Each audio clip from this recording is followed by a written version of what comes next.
Alright folks, we talked about stance, we've talked about grip, we've talked about sight alignment, breath control. Next thing that is super important, and this is again a dry fire thing, you want to just practice the crap out of this, is trigger control. Trigger control is super important. First of all, I'm going to show you real quick that my firearm is clear.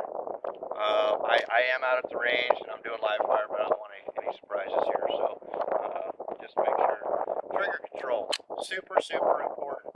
I see a lot of people when they first get a firearm, especially with a double action gun, which a lot of these concealed carry guns are, they have a real long travel before they go off. They do that intentionally so that we don't just accidentally go off in your purse or something.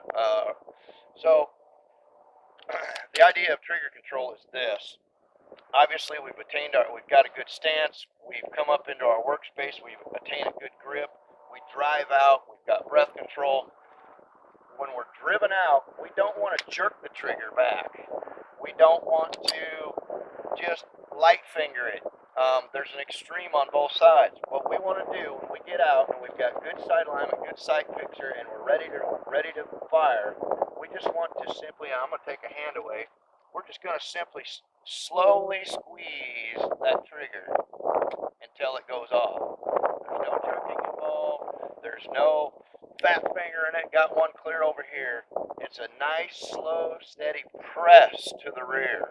And the key word here is press, not jerk, not anything else. A nice, slow, steady press. And you'll see that there's no movement. One way that you can practice this at home to make sure that you've got a nice, slow, steady press, put a piece of brass on the end of your gun. And if you can pull that trigger without moving that brass, you got good trigger control.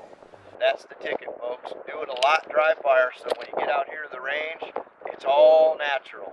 Just like that. Nice and steady. No movement.